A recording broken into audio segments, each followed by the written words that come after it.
दलित समाज के दूल्हा को उतार दिया जाता है घोड़ी पे से सर, उस मंदिर में घुसने भी नहीं दिया जाता। आज भी कई सर राजस्थान से एक और घटना जो है वो मेड़ता सिटी से सामने आई थी कि मेड़ता सिटी के अंदर एक दलित समाज को जो है मंदिर में घुसने की वजह से सर बहुत पीटा गया था। हमारे न्यूज़ नेटवर्क में इस वक्त हम मौजूद है दिल्ली सटे गाजियाबाद लोनी के अंदर, लोनी विधानसभा के अंदर। आपने जिस तरह से हम लगातार स्क्रीन पर चला रहे हैं कि हमारे बीच में केंद्र सरकार के मंत्री मौजूद हैं हमारे कैमरे के सामने, सीधा उनसे बातचीत करेंगे। तमाम जो हम आपको भीड़ इकट्ठा दिखा रहे हैं इनके स्वागत में, ज़बरदस्त स्वागत हुआ इनका।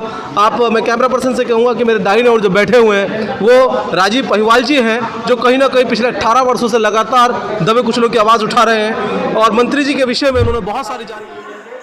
उन्होंने एक बात कही कि सबकी आवाज़ उठाओ, मैं कौन हूँ आवाज़ उठाने वाला। हमारे बीच जो हमारे सरपरस्त हमारे मंत्री जी बैठे हैं तो हमें किस बात का डर? कहते हैं कहावत है कि भाई जिसका बाप दुर्गा हो किस बात करूँ, तो हमारे दुर्गा जी हमारे बेटा हमारे नेता बैठे हुए तो हमें किस बात का? आप हमारे सर पर, हमारे आपका आशीर्वाद हमारे सर पर है, तो उसी ताकत के नजर। लेकिन हम बहुत सारे सवाल जवाब करना चाहेंगे क्योंकि ये समाज आज से नहीं हज़ारों वर्षों से ये इस मकाम पर पहुंचना शायद अपने आप में एक बहुत बड़ा सपना हुआ होगा। सीधा चलते हैं मंत्री जी की तरफ। बहुत बहुत स्वागत है सर आपका। मंत्री जी, सबसे अहम सवाल कि क्या कभी आपके समाज ने ख्वाब देखा था कि आपके वाल्मीकि समाज से कोई मंत्रालय पद पर पहुंचेगा या केंद्र में पहुंचेगा या राज्य में पहुंचेगा? कभी आपसे 100 साल पूर्व या 150 साल पूर्व कभी ऐसा लगता है? अपने दादा परदादाओं के विषय में याद करके बताइए सर, कैसा रहा उनका जीवन?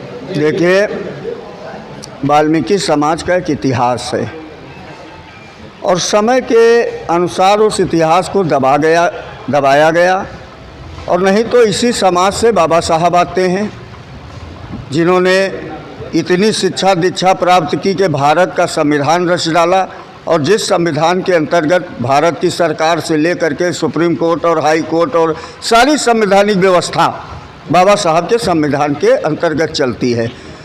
इसी समाज से जब इस देश में अंग्रेज़ों का राज हुआ करता था तो मेरठ शहर से एक आवाज़ उठी और एक शेर व्यक्ति निकल करके आए जिनका नाम था माता दीन भंगी, और उन्होंने मंगल पांडे को जगाया और अंग्रेज़ों के खिलाफ़ लड़ने का जो प्रेरणा और जो विश्वास उन्होंने मंगल पांडे को दिया, और उसी समय से मंगल पांडे ने अंग्रेज़ों के खिलाफ़ एक युद्ध प्रारंभ किया और आज़ादी का सपना देखा। आगे चल के पूरे देश के अंदर एक क्रांतिकारी के रूप में शामिल है। इस तरीके से तमाम वाल्मीकि समाज के लोगों का इतिहास है।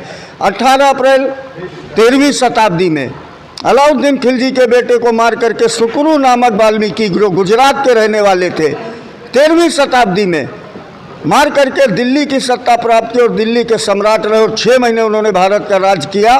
लेकिन वो कुछ विश्वासघातियों के कारण फिर उनका भी युद्ध, जो उनके साथ भी दुर्भाग्यपूर्ण हत्या उनकी की गई और सिंहासन फिर उनके हाथों से चला गया।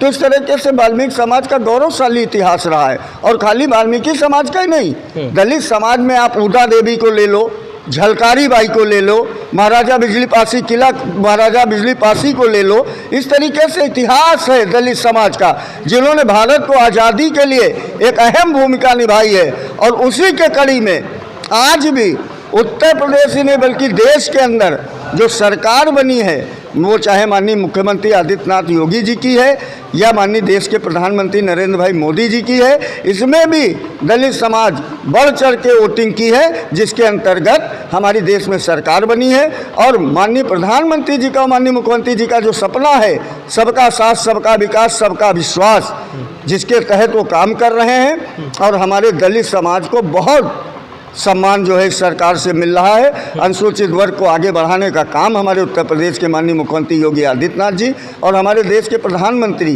भाई नरेंद्र मोदी जी ने जो किया, जिस तरह आपने देखा होगा इलाहाबाद के संगम के मेले में माननीय प्रधानमंत्री जी जब जाते हैं और वहाँ पर उनको लगा कि वाकई जो स्वच्छ भारत और स्वस्थ भारत का सपना पूरा कर रहे हैं वो असली वाल्मीकि समाज के लोग हैं। और उसी की परंपरा को निभाते हुए माननीय प्रधानमंत्री जी ने जिस तरीके स्वच्छकार समाज और वाल्मीकि समाज के चरण धोए, जिस तरह सुदामा के चरण भगवान कृष्ण ने धोए थे, उसी तरीके से दलित समाज का अगर सम्मान किसी ने किया तो इस देश के प्रधानमंत्री माननीय नरेंद्र भाई मोदी जी ने सर किया। लेकिन अब हम कुछ विकास के मुद्दों पर बात करते हैं, क्योंकि लोकसभा सामने है, 4 राज्य तमाम जो है वो 5 राज्यों का जो है विधानसभा जो है वो इलेक्शन बिल्कुल कहीं ना कहीं नज़दीक है।